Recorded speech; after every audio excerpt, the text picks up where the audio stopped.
안녕하세요. 사연 읽어주는 남녀입니다. 오늘도 와주셔서 감사드리며 그럼 오늘의 사연 바로 시작하겠습니다. 안녕하세요. 저는 시어머니와 각별한 사이로 지낸 흔치 않은 며느리입니다. 이 무슨 동화 같은 얘기냐고요? 결혼한 게 좋았던 이유가 남편이 아닌 시어머니 덕분이었다면 믿으실까요?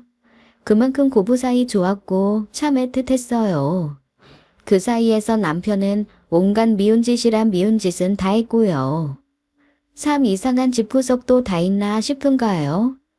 그러나 전 시어머니가 있어 결혼 생활 유지할 수 있었고 다시 행복할 수 있었네요. 그 기막힌 사연 풀어보려 글을 씁니다. 전 무남동녀 외동딸로 자랐어요. 돌아가신 아버진 많은 재산을 남기셨고 그걸로 엄마랑 저 남부럽지 않게 살았죠. 하지만 엄마는 몸이 약하셨고 좋다는 약이며 병원은 다 찾아다니셨습니다. 저 결혼하는 건 꼭 봐야 한다고 늘 그러셨는데 거짓말같이 결혼 1년 만에 친정엄마를 잃었어요. 갑자기 쓰러지신 뒤로 일어나지 못하셨죠. 그 슬픔과 후유증은 무척이나 컸습니다. 남편도 큰 도움이 안 되더라고요. 이 꼴 저 꼴 다 보기 싫어 식음을 전폐하고 누웠는데 그때 가장 큰 힘이 되어주신 분이 시어머니세요. 새아가, 오늘 날씨가 아주 그만이다. 아침 먹고 오늘은 좀 나가서 걷자. 싫어요. 저 그냥 잘래요. 깨우지 마세요. 며칠 동안 아무것도 안 먹었잖아. 좋아하는 전복죽 끓였어. 한술 뜨고 나랑 시장도 가자. 이렇게 누워만 있으면 어떡해. 밥 생각도 없어요. 내가 먹여주마.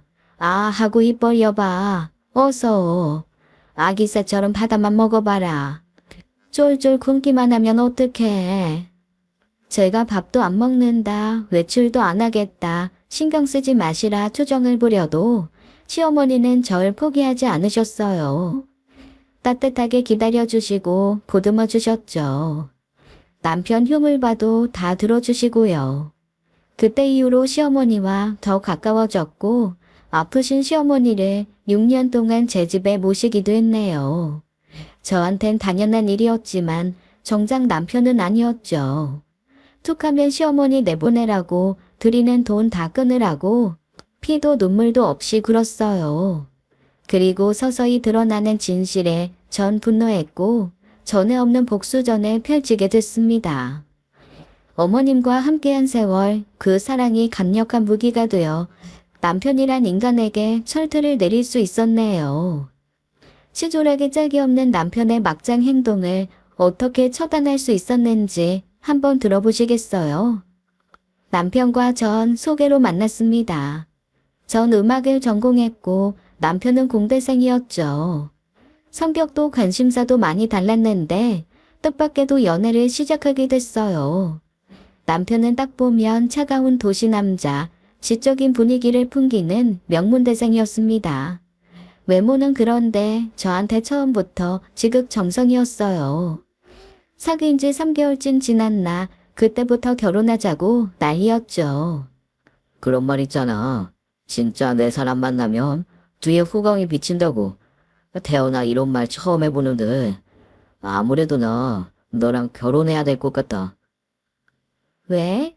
나한테 후광이 비쳐? 볼 때마다 너 나 공대생인 거 알지? 미신인 줄 알았는데 그 말 진짜였어. 아, 소름 끼쳐. 그러니까 우린 결혼할 운명이다 이거지. 설마 혹시 이거 청혼하는 건 아니지? 왜 아니야, 청혼이야. 누가 청혼을 이렇게 해. 하려거든 제대로 해. 진짜 뭣도 없다. 그리고 일주일 후 남편은 정말 로맨틱한 청혼을 해오더라고요. 제 친구들까지 동원해서요. 결혼에 꼴이 날 때까지 자상하고 따뜻한 모습에 참 많이 행복했습니다. 친정엄마도 사위 잘 얻었다며 좋아하셨고요. 저 결혼할 때 이것저것 참 많이도 해주셨습니다. 남편 예물도 최고급으로 해주셨죠. 남부럽지 않은 결혼식을 하고 신혼여행까지 마쳤는데 신혼생활 순조롭지만은 않았습니다. 알고 보니 이 남자 집에서는 왕대접 바라더라고요. 사실 남편도 아버지를 20살 때 여의었어요. 그래서 시아버지는 사진으로만 배웠습니다. 시어머니는 말수도 없으시고 제가 뭘 해드리면 그저 고맙다, 예쁘다고만 하셨고요. 남편 자랄 때 집안 분위기 어땠나 물어보면 평범했다고만 하고 별말이 없었죠. 그래서 가끔 뵙는 시어머니한테 이것저것 여쭤보기도 했는데 어머님 말을 아끼시더라고요. 어머니, 저 사람 어렸을 때도 잘 삐졌어요? 연애할 땐 몰랐는데 완전 삐돌이에요. 그랬어? 장가 가선 안 그럴 줄 알았더니. 역시 어머니도 아시죠? 엄청 골치 아파요. 다 자기 마음대로 해야 직성이 풀리나 봐요. 속상해요. 세아가 속상할 땐 이렇게 나한테 와서 풀어. 우태 별명이 뭐였는지 알아? 고슴도치였어. 성격이 가시도친 고슴도치 같다고. 그 성격 커서도 여전하구나. 어머, 정말요? 딱이다 진짜. 전 그 얘기 듣고 남편을 놀려줬어요. 그런데 반응이 정말 뜻밖이었습니다. 밖에서 저녁을 먹다가 그 얘기가 나왔는데 남편이 갑자기 숟가락을 탁 놓는 거예요. 내 별명이 뭐? 고슴도치? 하, 뭘 그렇게 잘한다고. 왜 그래? 당신 어머니한테 뭐 불만 있어? 난 그냥 농담한 건데. 다시는 쓸데없는 소리 하지 말라고 해야겠다. 너도 너무 자주 가지 마. 뭐하러 그래? 내가 자주 간 건 아닌데. 알았어. 화내지 말고 밥 먹어. 남편은 어머님 얘기만 나오면 이상할이 많지 냉정하고 차갑게 굴더라고요. 남편에겐 여동생, 그러니까 제게 시누이가 있었는데 어머님과 남편 사이에 무슨 일이 있냐고 물어보면 자긴 아무것도 모른다고만 하고요. 그렇게 신혼생활을 이어가는데 갑자기 친정엄마가 쓰러지셨습니다. 저 결혼한 지 1년도 안 됐을 때였어요. 쓰러진 뒤 엄마는 다시 일어나지 못하고 그대로 세상을 떠나셨습니다. 다 커서 가정까지 꾸렸지만 엄마 앞에서 전 여전히 어린애였나 봐요. 더는 볼 수도 만질 수도 없는 엄마 생각에 장례 후에도 쉽게 일어날 수 없었습니다. 남편은 곁에 있으면 든든했지만 마음을 뜨뜻하게 해주는 사람은 아니었어요. 그런데 상심한 제 마음을 시어머니가 보듬어주기 시작하셨죠. 앞으로 엄마 보고 싶으면 나한테 와. 좋아하던 엄마 음식 있으면 나한테 해달라고 하고 비슷하게라도 흉내는 내볼게. 저 김치 수제비 먹고 싶어요. 그거 한 그릇이면 벌떡 일어날 것 같아요. 누가 들으면 보양식이라도 되는 줄 알겠다. 마침 묵은지 있으니까 끓여볼게. 맛이 있으면 좋겠네. 어머님이 해주신 김치 수제비는 친정엄마가 해주시는 맛이랑 진짜 비슷했어요. 시어머니, 아버님 돌아가시고 식당 일하시면서 남편과 시누이를 키웠다고 하셨습니다. 식당에서 하셨던 음식들, 어머님 손맛 덕에 단골 손님이 끊이지 않았고 돌아가신 아버님이 남긴 집 한 채 고스란히 남겨두고 남매 대학까지 보내신 거였어요. 뒤늦게 알고 보니 사시는 그 집도 실은 남편 명의로 되어 있더라고요. 그렇게 희생을 하신 분인데 이상하게도 남편은 어머님께 그렇게 쌀쌀 맞았습니다. 갈수록 너무 이상하다 싶었는데 어느 날 충격적인 얘기를 하더라고요. 사실 날 낳아준 어머님, 내가 14살 때 돌아가셨어. 지금 그 자리에 있는 사람 새어머니야. 정말이야? 아니 왜 그걸 이제 말해? 상상도 못한 일이었어요. 얼마나 놀랐는지 한동안 말도 안 나오더라고요. 결혼 후에도 남편은 물론 시누이, 시어머니와 시댁 쪽 어른들까지도 그런 얘기는 한마디도 안 하셨거든요. 처음엔 속았다는 생각에 화부터 났죠. 어머니가 당신 새어머니라는 거 미리 알려줄 수 있었잖아. 왜 속인 거야 도대체? 속인 거 아니야. 나쁜 의도로 그런 것도 아니고. 사실을 알고 나면 다들 색안경 끼고 보니까 그런 것도 싫었고. 너한테 말할 타이밍도 놓쳤어. 사실 나 새어머니 얘기하는 거 안 좋아해. 그뿐이야. 어머님이 14살 때부터 키워주셨으면 거의 20년 넘게 당신이랑 신우이 돌봐주신 거잖아. 뭐가 그렇게 마음에 안 드는데? 어느 정도 진정이 되면서 남편이 더 이해가 안 가더라고요. 왜 그렇게 시어머니를 싫어하고 노골적으로 비난하는지 알 수가 없었어요. 그러나 남편 입장은 달랐습니다. 난 지금도 아버지가 원망스러워. 사별을 했으면 깔끔하게 혼자 사실 것이지. 왜 과부를 얻어다가. 과부? 말 조심해. 당신 정말 왜 그래? 솔직히 그 사람이 손해볼 게 뭐가 있어. 우리 집 재산 가져. 못 낳는 자식 가져. 너도 잘하지 마. 그럴 필요 없어. 나 솔직히 말해도 돼? 당신이 정말 이해가 안 돼. 사춘기 어린애도 아니고 20년이 넘었어. 시어머니, 당신 어머니로 산 세월 말이야. 아버님마저 돌아가시고 그동안 어머니가 돌봐주셨잖아. 어머님 식당 하셔서 등록금도 대주셨고. 뭘 돌봐줘. 자기 실속 차린 거라니까. 난 아직도 우리 엄마 못 잊었어. 넌 안 겪어봐서 몰라. 남편의 차가운 태도 너무 낯설었고 한편으론 같은 여자로서 서글프기도 했어요.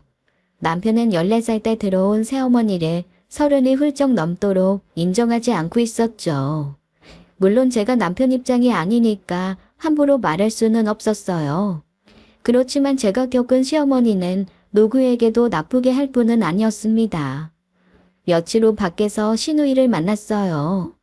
신우이는 남편과 다르게 마음이 여리고 어머니와 사이가 좋았습니다.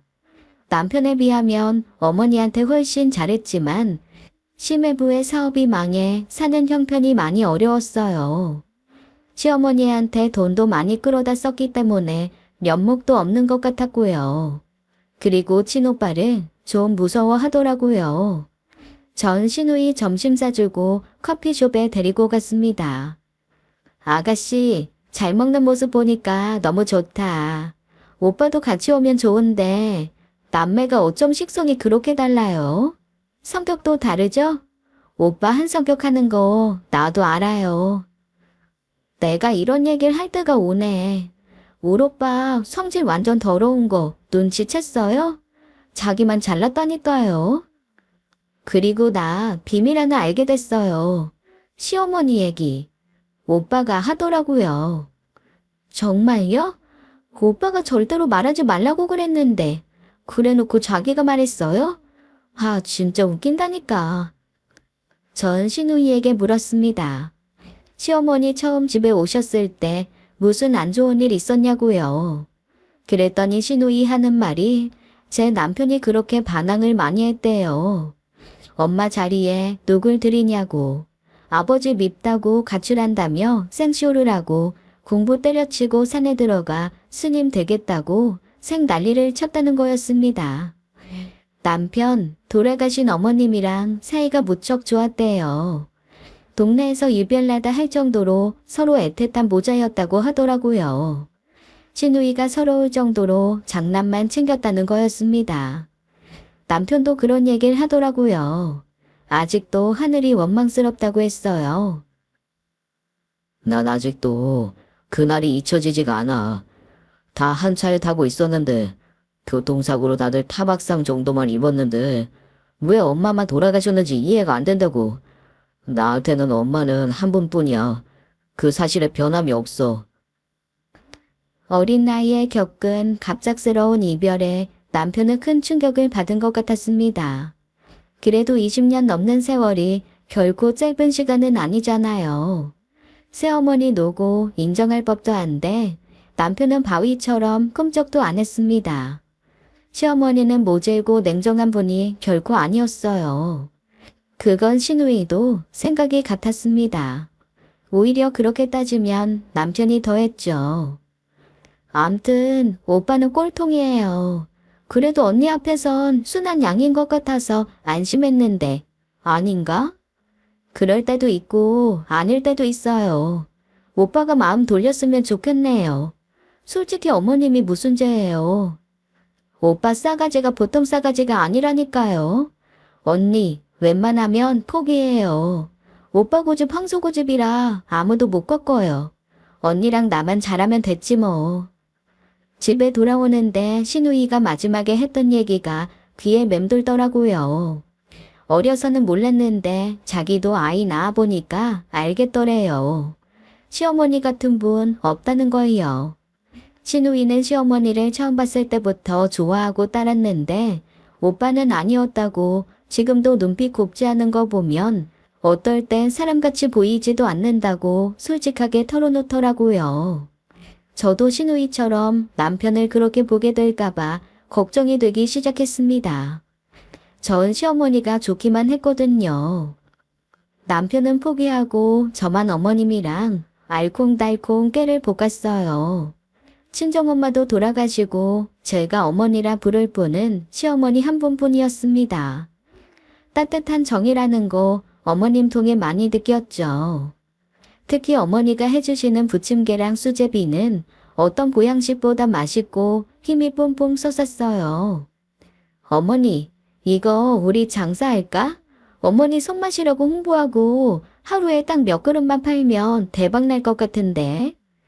나 못해. 이 허리랑 무릎으로 식당을 또 어떻게 해. 우리 며느리랑 딸이 좋아하니 가끔씩 맛있게 해주는 걸로 족하지. 어머니 여기 수제비값 다음에 또 해주세요. 또 돈 주는 거야? 아유, 나 안 받을래. 지난번에도 나 옷 사줬잖아. 이걸로 맛있는 거 사 먹지 왜? 이렇게나 많이 넣었어? 내가 수제비에 금가루를 넣었어, 뭘 넣었어? 전 이 핑계 저 핑계 대며 어머니한테 용돈도 많이 드렸어요. 하나도 아깝지 않았습니다. 어차피 그 돈 쓰시지도 않고 제 생일 같은 때 돌려주실 게 뻔했어요. 남편 때문에 시어머니 돌아가신 시아버지 재산도 많이 포기했습니다. 땅, 집 이런 것들 다 남편 명의였어요. 남편 결혼 전에 어머님이 남매에게 다 넘기셨대요. 남편이 노골적으로 달라고 해서요. 신우이도 받았지만 심해부 사업망에 다 처분했고 남편은 자기 재산 꼭 쥐고 있었죠. 살아보니 남편 참 돈을 밝히는 사람이었습니다. 은근히 없는 사람 무시하고요. 한 번은 신우이가 그러더라고요. 오빠는 다른 사람은 몰라도 새언니한테는 꼼짝 못하더라. 새언니가 그렇게 좋아? 그럼 하나밖에 없는 와이프한테 잘해야지. 너는 어떻게 결혼을 해도 그런 핫바지랑 결혼을 했냐? 있는 재산 다 날려. 되지도 않는 사업만 무리해서 손대고. 경고하는데 나나 새언니한테 손 벌리지 마라. 특히 네 새언니한테 몰래 돈 꾸지 마. 내가 다 아는 수가 있으니까. 알았어. 갑자기 왜 그래 오빠는? 분위기 좋았는데. 엄마, 나 갈 거야. 싸줄 거 있어요? 그래, 식혜랑 겉절이 좀 가져가. 엄마가 맛있게 해놨어. 우태네도 가져가거라. 싫어요. 아, 자기야 가자. 차 막히지 전에. 왜 그래? 어머니, 주세요. 맛있게 먹을게요. 그래, 고맙다. 우태야, 잘 가라. 어머닌 그래도 아들이라고 이것저것 챙겨주고 싶어 하셨어요. 눈빛엔 애정이 가득했죠. 하지만 남편이 시어머니에게 보여주는 건 무심한 등판밖에 없었어요. 참 야속한 일이었죠. 그렇게 4년이라는 시간이 흘렀습니다. 시어머니 연세 70이 코앞이었고 거동이 어려우실 정도로 건강이 나빠지셨어요. 원래 허리 무릎이 안 좋으셨는데 그게 악화되신 거였죠. 그 상황에서 신우이는 어머님을 자기 집으로 모시겠다고 하는데 솔직히 무리였어요. 좁은 집 살면서 애들 복닥복닥 키웠고 어머님이 누워 계실 곳도 없었거든요. 아무리 생각해도 우리 집에 계시는 게 제일 나았습니다. 저희 집 둘이 사는데 큰 방이 4개나 있었어요. 그 시기 남편은 대기업 다니며 잘 나가고 있었죠. 실력을 인정받아 엄청 바쁘기도 했습니다. 어머니 수술하셔야 된대. 허리 그냥은 못 쓴대. 큰일이야. 무릎도 안 좋으시고. 알아서 하겠지. 신경 쓰지 마. 또 이런다. 남처럼 얘기할 거야? 아가씨랑 나랑 얼마나 걱정을 하는데. 나이 들어 여기저기 쑤시고 아픈 거 특별한 일 아니잖아. 너도 정이 너무 해포. 그 정성 나한테 쏟아받아. 대기업 다니는 게 무슨 어린애 장난인 줄 알아? 어쨌든 난 신경 쓰기 싫어. 회사 일도 너무 바쁘고. 마음에 걸리면 당신이 다 알아서 해. 난 그것 말고도 신경 쓸 게 너무 많으니까. 한마디로 돈 번다, 회사 다닌다, 유세였죠. 하여간 남편한텐 어머니 얘기 더 못하고 시누이와 제가 병원이며 수술이며 알아봤습니다. 전 물려받은 재산으로 월세 나오는 것도 있었고 현금도 꽤 있었어요. 전 그래도 남편 돈으로 어머니 수술시켜드리고 싶었고 몰래 일을 진행시켰죠. 남편은 어머니한테 쓰는 돈도 그렇게 아까워했습니다. 어머님은 자식 위에 몸 부서져라 식당이라고 그나마 있는 재산도 다 넘겨줬는데도 말이에요. 다행히 어머님은 허리 수술 잘 마치셨고 남편의 반대를 무릅쓰고 우리 집으로 모셔왔어요. 어머님까지 한사코 안 가겠다고 요양원에 들어가겠다고 하시는 걸 겨우 설득해서요. 내가 어떻게 며느리한테 간병을 받아. 나 그냥 요양원 갈란다. 아주 싼 데로 한번 알아봐줘. 제가 잘해드릴게요. 아들 집인데 뭐 어때요? 당당하게 들어오세요. 아유, 난 싫다. 우태가 나 별로 안 좋아하는 거 너도 알잖니. 내가 돈 줄 테니까 그걸로 요양원 알아봐다오. 그 사람은 하숙생이나 마찬가지예요. 새벽에 나가서 오밤중에 들어온다니까요. 그리고 어머님 돈 아끼셔야죠. 무슨 돈을 그렇게 펑펑 쓰려고 하세요? 능력 있는 아들 며느리 뒀다 뭐하고요. 남편은 어머님 오시자마자 또 싹수 없는 소리를 하더라고요. 집에 이게 무슨 냄새야? 양 냄새야 뭐야? 아이 환기 좀 시켜. 뭔 왜 쓸데없는 짓을 해? 네가 저질렀으니까 네가 수습해. 그리고 저 사람 병원비를 왜 내 카드로 결제했어? 진짜 나한테 혼나볼래? 어머니 들으셔. 목소리 낮춰. 세상에 공짜가 어디 있어? 당신 먹여주고 입혀주고 키워주셨는데 힘들게 일해서 모은 재산도 다 자식들 주셨는데 이것도 못 해드려? 자식 노릇 좀 해. 고마운 것도 좀 알고. 남편이 제 아들이었으면 등짝을 세게 때려주고 싶더라고요. 남편이 그러거나 말거나 전 어머니 간병에 집중했어요. 그리고 얼마 되지 않아 기쁜 일이 생겼습니다. 4년 동안 아이를 그렇게 기다렸는데 안 생기더니 덜컥 임신이 됐다는 거였어요. 어머닌 너무 좋아하시더니 갑자기 짐을 싸라고 하시는 거 있죠? 편하게 태교도 해야 하는데 당신이 짐이 될 것 같다며 집을 나가겠다는 거였습니다. 제가 그랬죠. 어머님이 계셔야 태교도 잘하고 순산할 것 같다고요. 할머니 목소리 들으면서 태교하고 얼마나 좋아요. 집에서 혼자 심심하지도 않고. 난 생각만 해도 좋아요. 우리 애기 태어나서 어머니한테 할미 할미 하는 거 보고 싶은데 참 어머니는 내 마음도 몰라주셔. 정말 내가 있어도 괜찮단 말이냐? 주책 없는 늙은이라고 뒤에서 욕 안 할 거야? 어머니, 무슨 그런 말씀을 하세요. 서운하게. 마음 편히 계세요. 그게 저 도와주는 거예요. 어머님은 차차 회복하셨고 제가 입덧 시작할 때쯤 팔을 걷어붙이셨어요. 조금이라도 먹어야 한다고 절 그렇게 챙겨주셨죠. 입덧 지나가고 5만 가지 다 먹고 싶을 때 어머니랑 저 중국집 볶음밥도 같이 사 먹고 시장도 늘 같이 가고 너무 좋았습니다. 하지만 남편은 여전했어요. 늘 어머니를 무시하고 시비를 걸었습니다. 베네병처럼 그 나쁜 버릇 고쳐주지 않더라고요. 나중에 어머님은 남편이 집에 오면 방에서 나오지도 않으셨어요. 식사 때도 같이 안 드셨고 남편을 피하셨죠. 어찌나 속상하던지 남편이랑 그때쯤 많이 싸우기 시작했습니다. 이제 애기도 태어날 건데 당신도 변해야 된다고 봐 나는. 사람을 대하는 것도 습관이래. 당신 일부러라도 어머니한테 존댓말하고 깍듯이 대접해드리면 좋겠어. 애가 뭘 보고 배우겠어? 저 사람 자기 집으로 가면 그렇게 할게. 왜 지금까지 여기서 민기적대는데? 이젠 애기 생겼다고 그 핑계대고 집이 집 같지가 않다. 요새 누가 시어머니랑 가까이 사냐?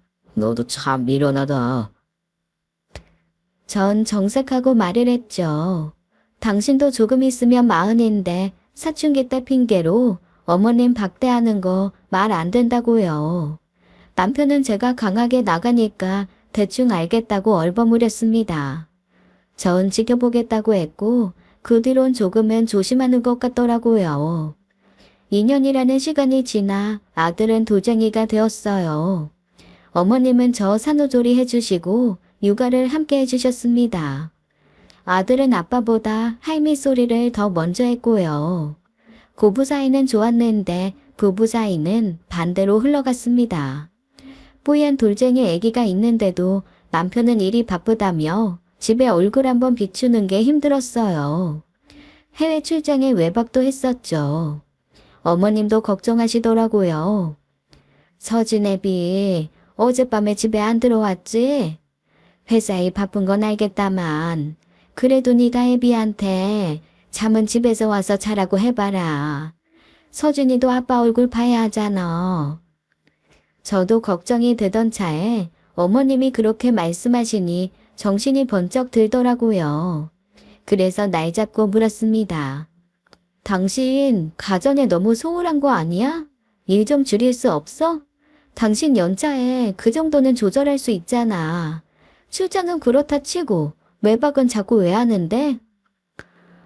솔직히 집에서 밤에 잠을 못 자. 서준이 신생아 때부터 밤새도록 얼마나 울었어. 서준이 태어나고 집에서 제대로 잔 적이 없어. 내가 맡은 프로젝트 예산이 1,000억짜리야. 그거 허투루할 수 있어? 위에서도 쪼는데 승진도 해야 되고 신경 쓸 게 많아. 당신이 이해해. 가정이 있고 그 다음에 일이 있는 거지. 서진이 이제 밤에 잘 안 울어. 새벽에 한 번 정도만 깨고 잠은 되도록 들어와서 자. 부탁할게. 점점 남편 얼굴 보기가 하늘의 별따기였습니다. 아들은 점점 커가는데 군이 한번 이유식 한번 먹여준 적이 없었어요. 전 저대로 야속함이 쌓였고 남편 얼굴만 보면 싸우기 시작했죠. 부부 사이 갈등은 극도로 심각해졌습니다. 보면 볼수록 남편 너무 이기적이고 자기밖에 모르더라고요. 어떻게 돌쟁이 아들까지 외면하는지 자식 노릇도 안 해, 아빠 노릇도 안 해. 늘 일 핑계를 대는 것도 이제는 보기 싫었습니다. 오죽하면 제가 돈 걱정 없는 집 아니냐, 덜 바쁜 회사로 옮기거나 사업을 해보라고 했을까요? 남편은 제 소리는 귀등으로도 안 듣더라고요. 부부싸움은 점점 심해졌고 그 모습을 지켜보시던 시어머니 결단을 내리셨습니다. 아들 내외가 부부싸움을 하는 모습에 어머님은 죄책감을 느끼신 것 같아요. 결국 잘 붙잡고 오시면서 당신을 내보내달라고 요양원에 가겠다고 하셨습니다. 아무래도 이 집에서 나가는 게 좋겠다. 내가 화근인 것 같아. 왜 그러세요? 어머님까지 없으면 저 어떡하라고요? 서진애비, 나 때문에 그러는 거야. 넌 아무 잘못이 없다. 그러니 나 요양원에 들어가게 해다오. 내 소원이다. 어머니까지 속상하게 왜 이러세요? 어머님 안 계시면 난 누구한테 기대라고요. 우리 서로 의지하며 살았는데 어머님은 나랑 서진이 없이 살 수 있어요? 난 어머님 있어야 된단 말이에요. 전 애처럼 고집을 부렸어요. 하지만 어머님은 포기하지 않으셨죠. 요양원 안 보내주면 곡기라도 끊겠다 하시는데 어쩔 도리가 없었습니다. 신우이도 제 얘기를 듣고 울며 불며 어머님한테 매달렸어요. 엄마 왜 그러느냐고 새언니 마음 몰라주고 왜 요양원을 고집하냐고 했지만 시어머님 꿋꿋하셨죠. 남편은 오히려 잘 됐다는 입장이었습니다. 잘 됐네. 아, 솔직히 여기가 자기가 있을 땐가? 나랑 피가 섞이기로 했어. 생판남 아니야. 가고 싶다는 데가 알아보야 무슨 걱정이야. 어쩜 그렇게 사람이 매정하니? 어머님이 날 부려먹기랬어. 당신한테 잘못하기랬어. 아버님한테 받은 유산 다 당신이랑 신우이 주고 여기 와서도 나한테 감정 받으신 것도 없어. 서준이 신생아 때부터 같이 키워주셨잖아. 난 어머님이 남편이고 친정엄마나 마찬가지야. 사람이 누울 자리를 보고 다리를 뻗는 데서 네가 순진에 빠졌으니까 저 사람이 여기 뻔뻔스럽게 들어와 몇 년을 뭉겠지. 애기에 봐줬다고? 그럼 그것도 안 하냐? 밥값을 해야 할 거 아니야. 사람이 어떻게 이러냐?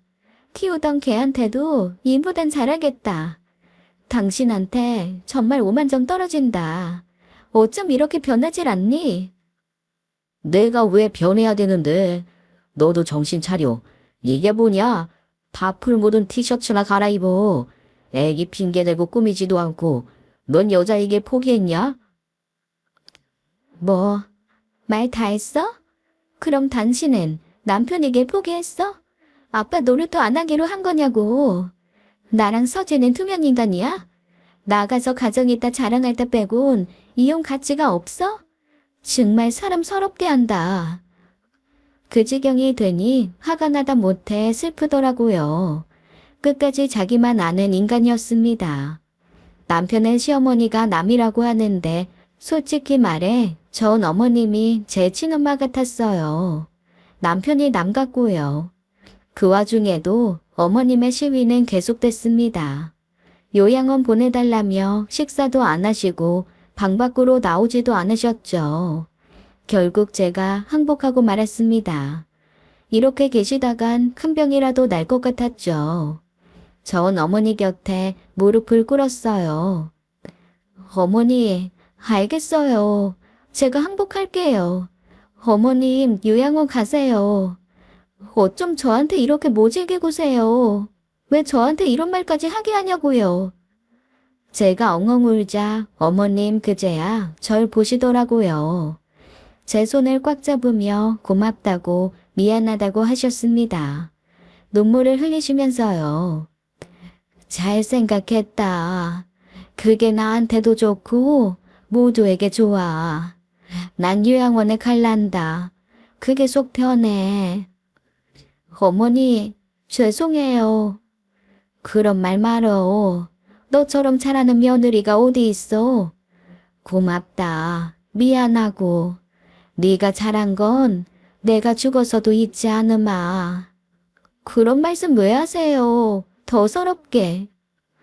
아들 서진이도 할머니 가시는 걸 아는지 절 붙잡고 앙앙 울더라고요. 전 요양원 중에서도 좋은 곳 고르고 골라 어머님을 보내드렸어요. 제 돈까지 보태서 그렇게 했죠.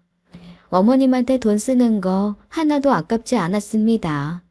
전 매주 한 번씩 요양원에 들렸어요. 아기는 베이비시터에게 맡기고 반찬이며 간식 마련해서 가곤 했죠. 시설도 좋고 평도 좋은 요양원이라 그런지 어머님 표정도 밝으시고 잘 지내시는 것 같더라고요. 여기 얼마냐고 사람들도 잘해주고 너무 편하다며 돈 많이 내는 거냐고 걱정을 하셔서 거짓말을 조금 해야 했습니다. 남편은 여전히 남같이 굴었어요. 어머님 바람대로 남편을 챙겨주고 싶어도 얼굴을 볼 수가 있어야죠. 애기 재우다 같이 잠들면 남편이 퇴근하는 것도 못 봤어요. 어쩌다 문소리 듣고 눈을 떠보면 새벽 2시였습니다. 오늘도 늦었네. 밥은? 이 시간까지 안 먹었겠어. 아, 나 피곤해. 씻고 잘 테니까 너도 들어가 자. 서진이 잘 자는데 우리 이제 각방 생활 접자. 안방 침대 항상 나 혼자 쓰잖아. 당신은 서재방에서 자고 어머님이 우리 잘 지내라고 나가신 건데. 하지만 남편 반응은 차가웠습니다. 각방이 편하다는 거였어요. 지금 프로젝트 예산도 크고 위에서 압박이 심해. 당분간 나 서재방에서 잘게. 프로젝트 끝나면 그때 휴가 가든가. 아이, 나 너무 피곤해. 들어가 잘게. 알았어. 할 수 없지. 그럼 쉬어. 다음날 남편은 꽃을 보내왔더라고요. 고급스러운 목걸이도 같이요. 연애 때 이후 생전 그런 거 모르는 척 하더니 다시 옛날 기억이 났는지 갑작스러운 선물이 싫지 않더라고요. 이 사람이 웬일이야? 서진아, 이거 봐. 목걸이 좀 봐봐. 아빠가 엄마 선물해줬어. 전 어머님을 만나러 가서도 자랑을 했습니다. 그런데 그날따라 어머니 얼굴이 어두웠어요. 왜 그러시는지 물어도 말도 없으셨고요. 제가 가져간 반찬도 됐다고만 하시고 마음 무겁게 집으로 돌아왔습니다. 그리고 며칠 후 전 알게 됐어요. 어머님이 암에 걸리셨다는 것을요. 게다가 치매 진단도 받으셨더라고요. 어머니의 말년은 이렇게 병마와의 싸움으로 힘겨웠습니다. 시누이가 펑펑 울면서 전화를 했더라고요. 어머님이 저한테는 절대로 말하지 말라고 하셨대요. 혼자 애 키우느라 힘든데 걱정한다고요. 전 한달음에 요양원으로 달려갔습니다. 전 어머님을 붙잡고 통곡을 했어요. 체력이 약하고 근육도 많이 빠지신 우리 어머니. 의사는 수술도 어렵다고 했습니다. 결국 어머니는 항암도 못하시고 하루하루 지나온 삶을 정리하셔야 했어요. 울지 마라. 난 아무렇지도 않아. 날 위해서 아무것도 하지 마라. 그게 내 소원이야. 어떻게 그래요? 어머니는 내 친정엄마나 마찬가지인데. 어머니 이대로 못 보내드려요. 나 할 수 있는 거 다 할 거야. 전 퉁퉁 부은 눈으로 남편에게 이 사실을 알렸습니다. 갈 때 되면 가는 거지. 너도 어지간하다. 아이, 그만 울어. 장모님 돌아가실 때처럼 왜 이래? 당신 잘 생각해. 돌아가시고 나면 자식은 아무것도 할 수 없어. 후회해도 소용없다고. 후회를 왜 하냐? 자연의 순리 아니야. 때 되면 가는 거지. 왜 그렇게 유난을 떨어? 그치, 나이대도 됐지. 참 질긴 인생이야. 당신이란 인간 소름 끼쳐서 같이 못 살겠어. 내가 병들어도 이럴 거니? 갈 때 되면 가는 거 아니겠냐고 말짱한 표정으로 이럴 거야? 그동안 많이 참았는데 당신 진짜 정 떨어진다. 왜 날 죄인 취급하는데 내가 틀린 말해. 오늘 내일 하는 사람 두고 요양원에 내는 돈도 아까워. 죽을 날 받아놓은 노인네 지극정성으로 모실 이유가 뭐가 있어. 아, 요양원에서도 좀 내보내. 실속 좀 차리라고. 미쳤니? 현대판 고려장이지 그게 뭐야. 그럼 나 어머님 우리 집에 모실 거야. 그리고 요양원비 당신보다 내가 더 냈어. 어디서 생색이야. 누가 시켰냐? 돈 더 내라고 시켰냐고. 네가 좋아서 해놓고 웬 요새. 그 사람 내 집에 들을 생각도 하지 마. 집에서 냄새나고 싫다고. 짐승도 이렇게는 안 하겠다. 전 분노가 치밀었어요. 남편의 금수 같은 모습에 완전히 정이 털려버렸네요. 이혼까지 생각할 정도로요. 갈라 서자는 소리가 목구멍까지 올라왔습니다. 하지만 어머님 곧 돌아가실지도 모르는데 적어도 살아계실 때만은 부부 사이 괜찮은 척 연기라도 하고 싶었어요. 전 어머님을 거의 매일같이 찾아갔습니다. 조금이라도 식사를 하셨으면 해서 좋아하셨던 음식도 챙겨서 갔죠. 휠체어로 정원도 산책시켜드리고 발도 닦아드렸어요. 발 퉁퉁 부은 것 봐. 우리 어머님 발 진짜 예뻤는데. 우리 집 신발장에 어머님 구두 한 켤레 있는데 모르셨죠? 내가 어머님 보고 싶을 때 보려고 일부러 숨겨놨는데. 다음엔 서진이랑 같이 올게요. 서진이 말 많이 늘었어요. 어머니 깜짝 놀라실걸요? 그날따라 어머님은 말이 없으셨어요. 어디가 아프시냐 여쭤도 답을 안 하시더라고요. 발에 물기를 수건으로 닦는데 갑자기 어머님 울음이 터졌습니다. 아이 참, 우리 어머니 왜 또 오셔? 손수건으로 눈물을 닦아드리니까 어머님 오열을 하시더라고요. 그러면서 말문을 여셨습니다. 사람이 어찌 그리 착해 빠졌어. 이거사, 실속 좀 차려. 네가 지금 다 죽어가는 늙은이 챙길 때야. 네 남편 마음을 잡아야지. 새아가, 소년아, 서진애비도 남자다. 걔 앞에서 콧소리도 내고 아양이라도 떨어. 어떻게든 마음 잡게 해야지. 우리 어머니 갑자기 왜 이러실까? 저 여우짓 못한다고 했잖아요. 난 체질이 곰인데 갑자기 왜 애교를 부리라고 해요? 어머니는 아프시면서 별 걱정 다 하신다. 그만 오세요. 네가 지금 이럴 때가 아니야. 그 녀석 바람났다. 다른 여자한테 눈이 돌았어. 뭐라고요? 서진 아빠가 바람이 나요? 그래. 아이고, 그 녀석이 미쳤지. 돌아도 단단히 돌았지. 나한테나 못되게 굴 것이지. 그 꼬인 속 나한테나 풀 것이지. 왜 바람을 피워서 착한 널 속이고 배신하는지. 송연아, 새아가, 내가 다 봤다. 그 녀석 하는 못된 짓, 더러운 짓, 내가 다 봤어. 전 어리 빠져 한동안 말도 못했어요. 알고 보니 남편이란 인간 짐승보다 못한 행동으로 어머니 마음 갈기갈기 찢었더라고요. 어머님 집에 혼자 계실 때 내연녀를 집에 불렀대요.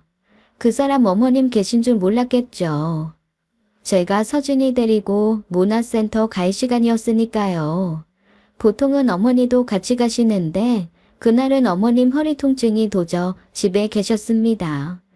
남편은 내연녀와 안방에 들어가 더러운 짓을 벌였고 어머님은 방에 숨죽이고 계시면서 그 두 짐승들이 하는 말을 다 들었대요.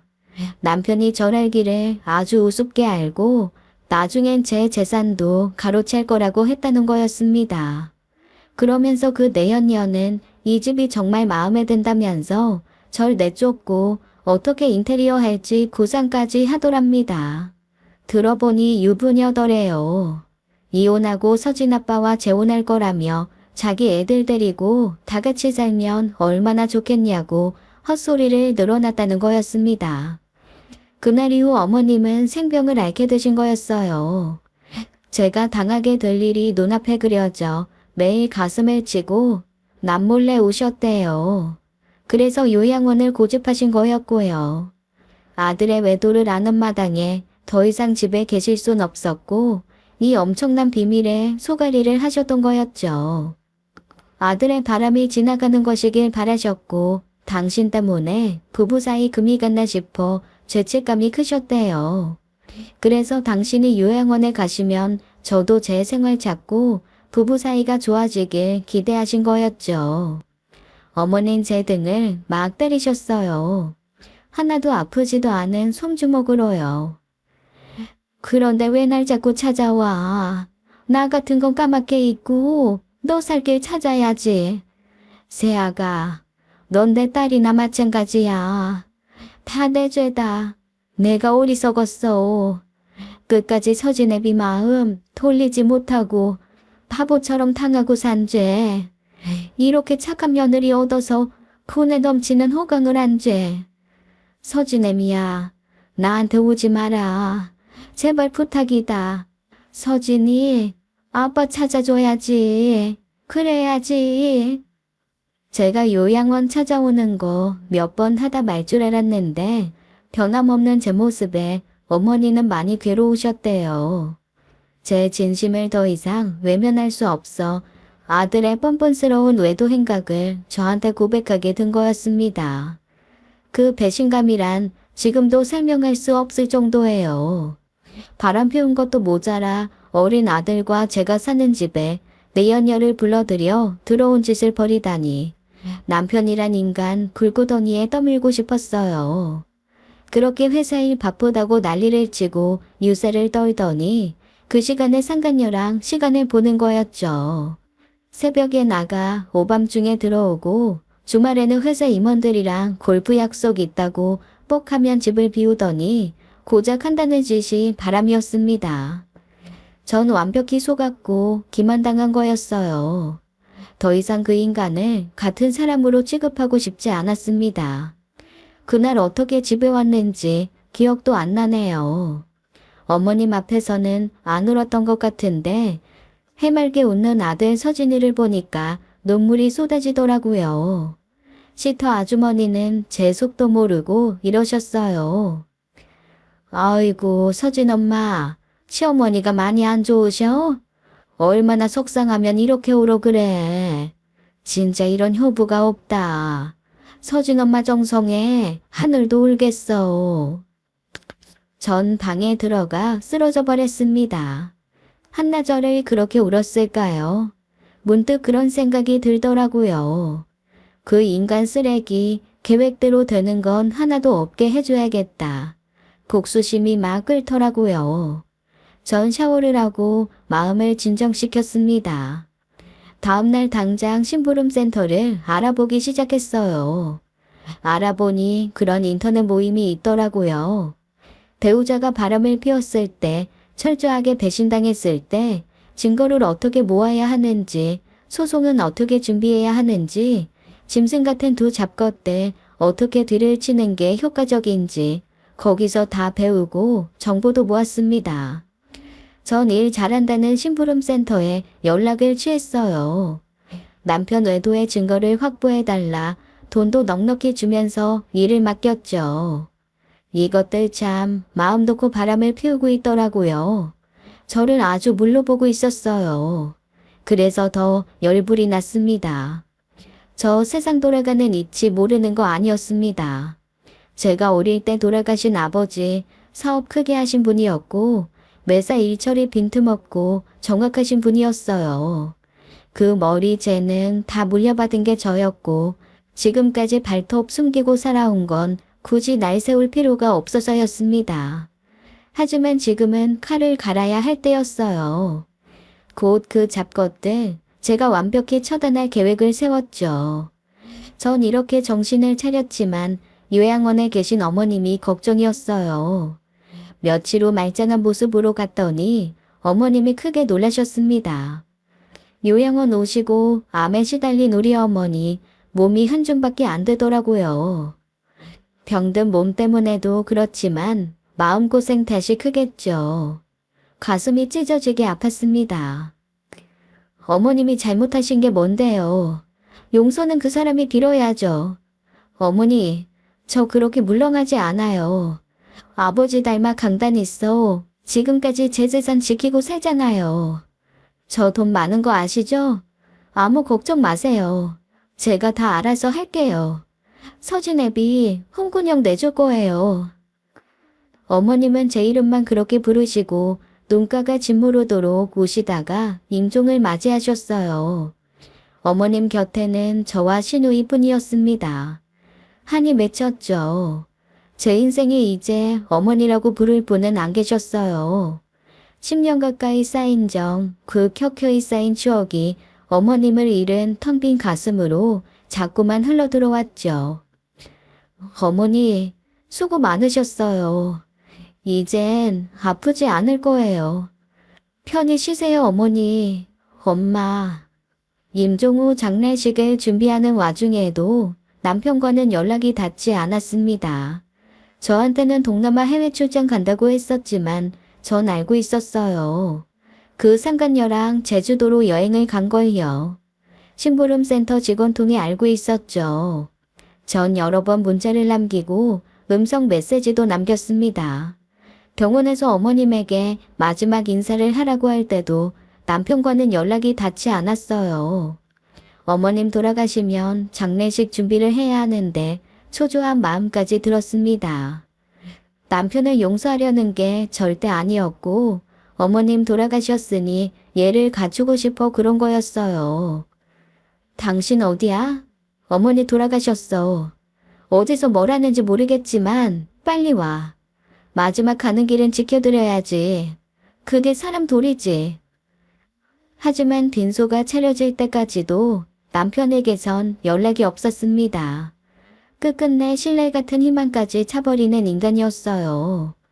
어머님 장례식에 예를 다하는 모습을 보이면, 혹 후회하는 모습이라도 보이면 복수심에 가득 찬 제 마음이 바뀌었을지도 몰라요. 하지만 남편은 끝끝내 모습을 드러내지 않았습니다. 상간녀와 들어온 짓을 하기 위해 인간이길 포기한 그 짐승. 이젠 제 마음속에서 그 인간은 남편도 내 아들의 아빠도 아니었어요. 전 복수의 칼날을 갈 수밖에 없었습니다. 그 인간 말종은 사람 흉내를 내는 개다. 아니 개만도 못한 종자다. 결론을 내리게 됐죠. 여자 마음에 한이 맺히면 어떻게 되는지 아시죠? 전 비통한 심정으로 어머니 장례를 치렀습니다. 쓸쓸하고 초라한 어머님 빈소에는 저와 신우이의 통곡만 울릴 뿐이었어요. 검은 머리 짐승은 거두는 게 아니라더니 우대 그 녀석 심해도 너무 심하네. 친엄마였어 봐. 무상객이 줄을 잇고 북새통이었겠지. 명문대 대기업을 지 혼자 힘으로 갔어. 에이 사람 아닌 거. 누이가 괜히 고생을 해 기뻤어.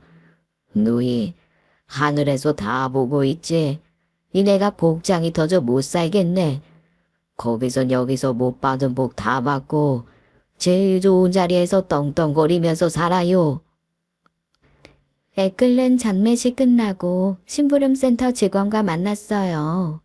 그 사람도 혀를 내둘렀죠. 저도 일 오래 했지만 가끔 보면 차라리 짐승이 사람보다 낫다 싶어요. 나은 정만 정입니까? 기른 정도 정인데 장례식까지 안 오다니 고객님 남편도 참 어지간합니다. 내가 할 말 그쪽이 하시네요. 그래서 어머님 장례식 때 그 짐승들 뭐 했다고요? 3박 4일 아주 제대로 놀더라고요. 호텔에 처박혀 있다가 심심하면 골프 나가고 아주 살판 났더라고요. 여기 사진 있습니다. 아주 홍군형을 내주셔야겠어요. 사진을 보는데 눈에서 불꽃이 튀더라고요. 너무 화가 나니까 온몸에 열이 오르는데 어느 순간 그 열이 확 식으면서 복수심이 차올랐습니다. 사진 속 남의 편이랑 그 내연녀는 활짝 웃고 있었어요. 뭐가 그렇게 좋고 행복한지 기가 막혔죠. 그래, 이렇게 놀았다 이거지? 사람이길 포기한 대가 내가 톡톡히 치러줄게. 기다려.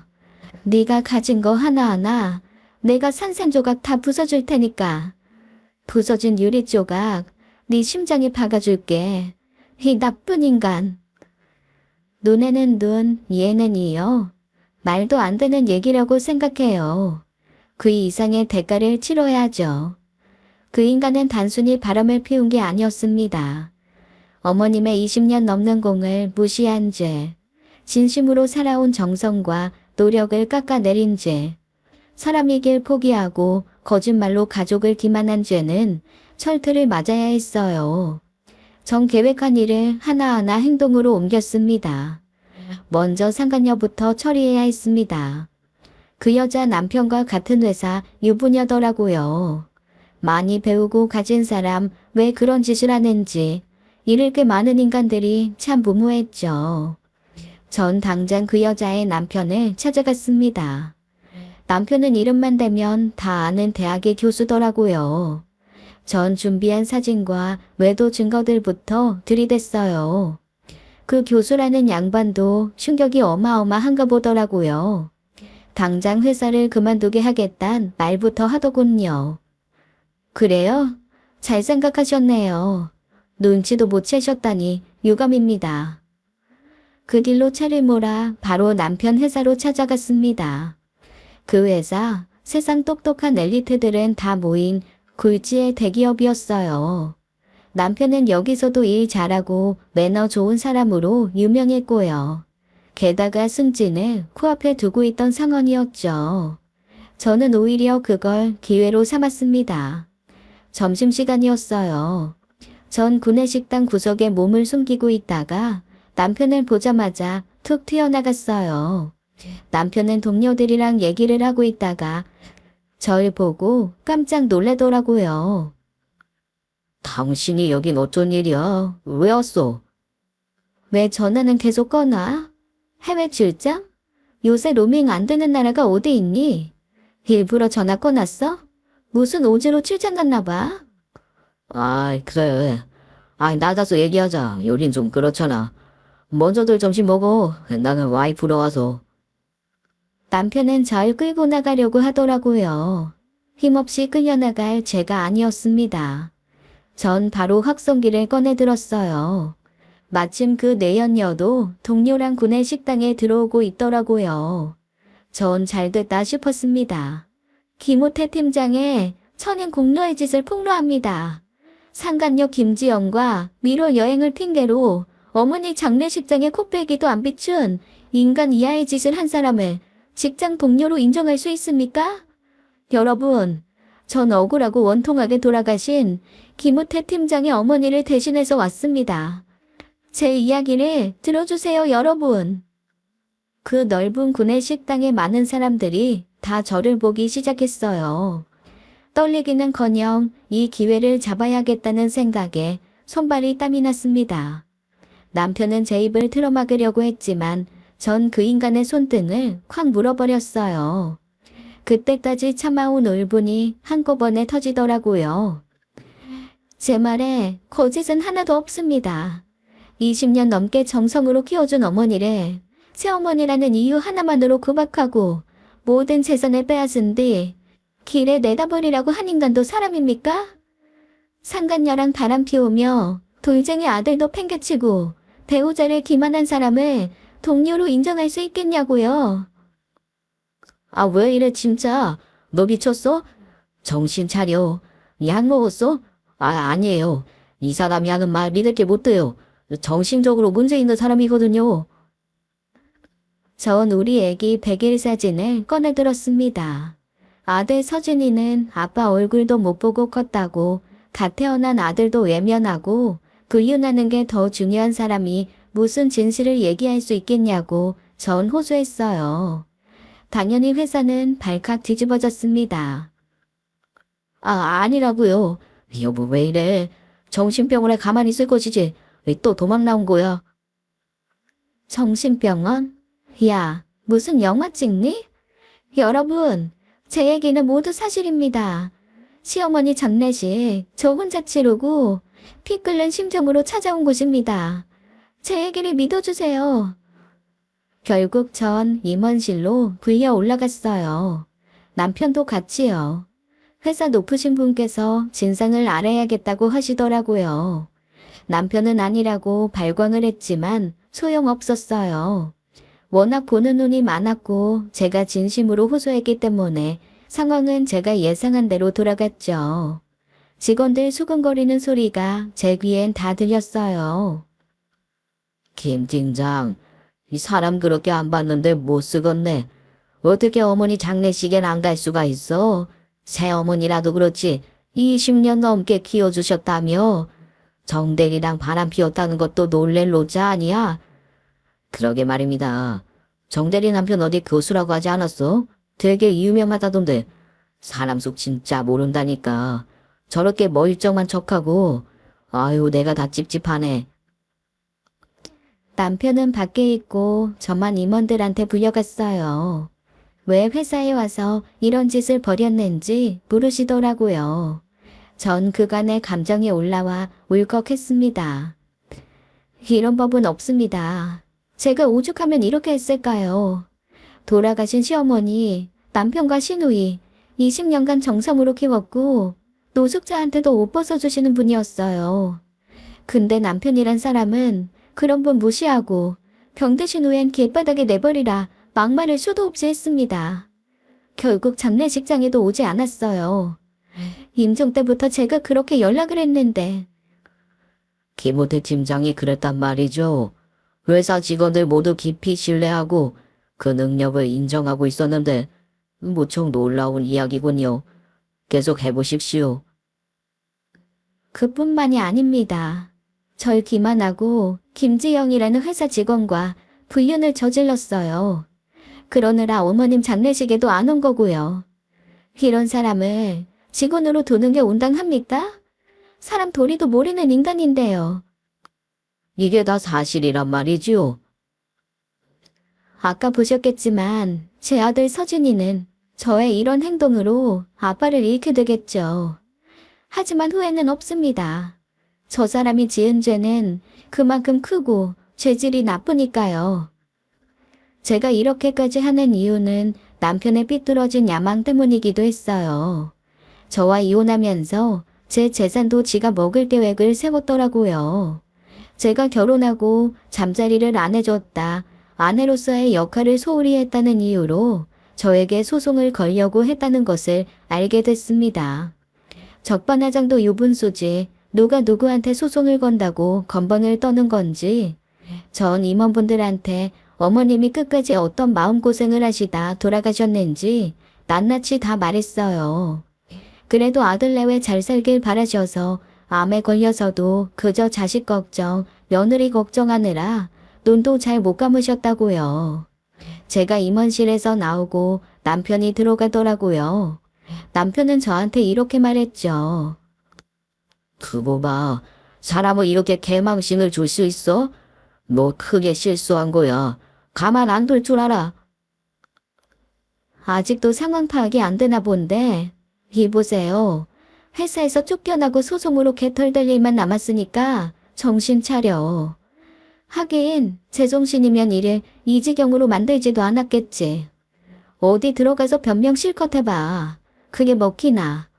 재활용도 안 되는 인간 쓰레기야. 잠깐 있어 보니 안에서 호통 소리가 들리더라고요. 에스컬레이터를 타고 1층으로 내려오는데 어떤 사람은 저한테 와서 커피도 쥐어주고 힘내시라고 해주셨어요. 다들 저를 측은하게 보는 눈치였습니다. 반대로 남편 욕을 엄청 했겠죠. 1층 로비로 갔는데 남편 내연녀가 주랭랑을 치는 게 보였습니다. 뭐가 그렇게 바쁜지 막 달려나가는 걸 제가 뒷덜미를 잡았어요. 어딜 도망가? 저 짐승 같은 인간이랑 좋았니? 어디 남의 집 안방까지 들어와서 바람질이야, 더럽게. 왜 이러세요? 사람 잘못 봤어요. 전 그때 갖고 있던 외도 사진들을 로비에 뿌렸어요. 사방팔방 남편이랑 그 여자의 낯뜨거운 사진이 흩날렸죠. 어머머, 이걸 어째? 어떡하면 좋아? 어떡하면 좋긴. 죗값 치러야지. 네 남편한테 가봐. 네 남편도 이 사진 다 봤으니까. 그 여자는 로비에 흩어진 사진을 줍기 위해 내 발로 엉금엉금 기어다니더라고요. 전 그 여자 뒤통수를 가방으로 갈겨버리고 회사 밖으로 나왔어요. 속이 후련했습니다. 집으로 돌아와 털썩 주저앉았어요. 제 속에서 짐승 같은 울음소리가 터져나왔습니다.